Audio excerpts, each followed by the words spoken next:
go. Do it. Do the chant. Jets, Jets, Jets, Jets. That is the Jets' first win of the season. Hey, Joe Flacco. Yeah. He's one of the. How many passing yards did he have last He had game? over 300 yards and no interceptions. Wow. Wow. Joe Flacco's back, baby. Hashtag elite. 27-year-old Joe Flacco is back. 37. No, I'm saying from like when he was in 2012 when they were 2013 when they won the Super Bowl. Yes. Yeah, I'm slow on the uptake. 37-year-old Joe Flacco is now looking 10 years younger. So what was that experience like? Like put up this win probability thing that we so like there's graphics in terms of like the analytics about how games are shaping out, and the Jets recovered an onside kick. I can't remember the last time I saw live an onside kick being recovered in the NFL because it's become so difficult to do so. But like with less than 2 minutes left, the Browns had a 99.9% win probability. And this is, Jordan Strax, this is one of the worst losses in NFL history when you add that all up. And I mean, like they recovered the onside kick and they won. I mean, what was that like, Bradley, witnessing that? Well, so I had responsibilities on Sunday, so I couldn't watch the entire game. I was actually at my nephew's baptism, so I was having another holy experience that wasn't watching the Jets on Sunday. But I was able to see. I was obviously following the game, not in church. I was not looking at my phone in church. If my fiance is listening, but. We were at a restaurant for the celebration afterwards, and the game was on one of the TVs. So I was trying to be respectful and also like participate with my familial duties while also watching the game. And I started watching when Garrett Wilson, right after the onside kick was recovered, and Garrett Wilson got the second touchdown, which was he ran a beautiful route, easy throw for Flacco, and then saw the. That was basically what happened to put them up 1 point, put them up 31-30. Was that when he got in the kid's face? Yeah, it was probably I think it was the second one. He really, as the former Ohio State product, he was really giving it to the Browns fans. Yes, my God. In the front row. And the biggest thing for me, and this is like the biggest like Jets sicko thing for me, is that as much as I'm like ecstatic to see Garrett Wilson playing the way he is, he was our second first round pick in this draft. His route running, his speed, his catch radius, everything that was advertised for him coming out of Ohio State and into the draft, he was exhibiting in that game yesterday. I mean, it's amazing to see. We haven't had a guy like this that's even exhibited or even elicited this much excitement or this much like potential or expectation in so long. And he played, and so take that all away. Like even the fact that Flacco looked not only like a different quarterback than week 1 against the Ravens, he was like just doing normal quarterback stuff.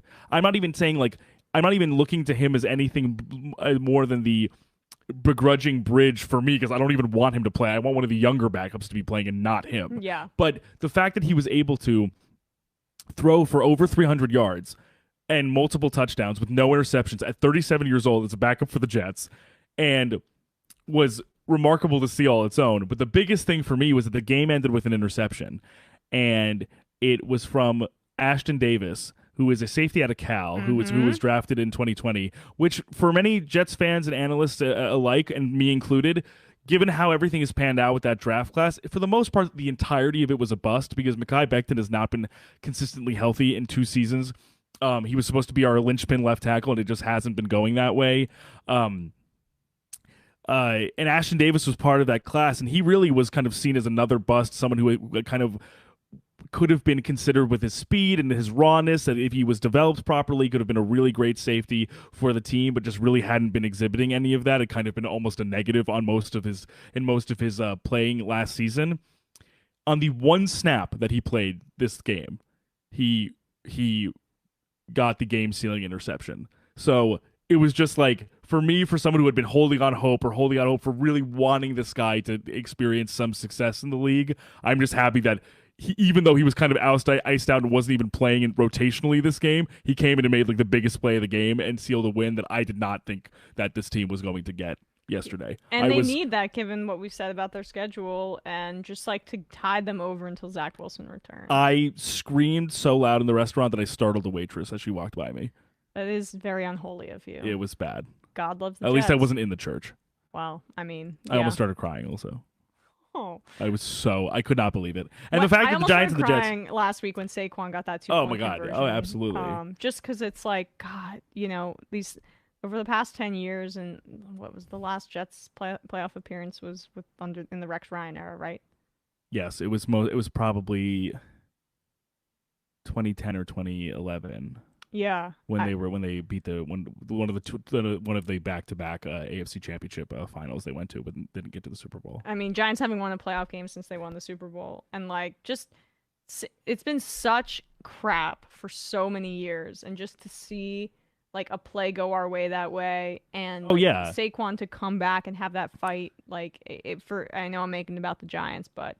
For both of us, it was emotional. But for both of us as fan bases, long-suffering fan bases, especially in New York sports, essentially, besides the Yankees, and even for the Yankees, it's been 13 years since they were in the World Series. Yeah. So we're kind of used to, especially Jets and Giants fans, the last few years, used to either lucky plays not going our way or like the momentum shifting backwards. Like we're both very accustomed to clutching defeat out of the jaws of victory and not the other way around. So for it to go this way for week 1 and week 2 in the sense of like week 1 against the Titans and now this kind of improbable 1-point victory sealed with an interception and an onside kick recovery, like it was just I didn't it was surreal for me because I was like these nice things don't happen for the Jets. Right.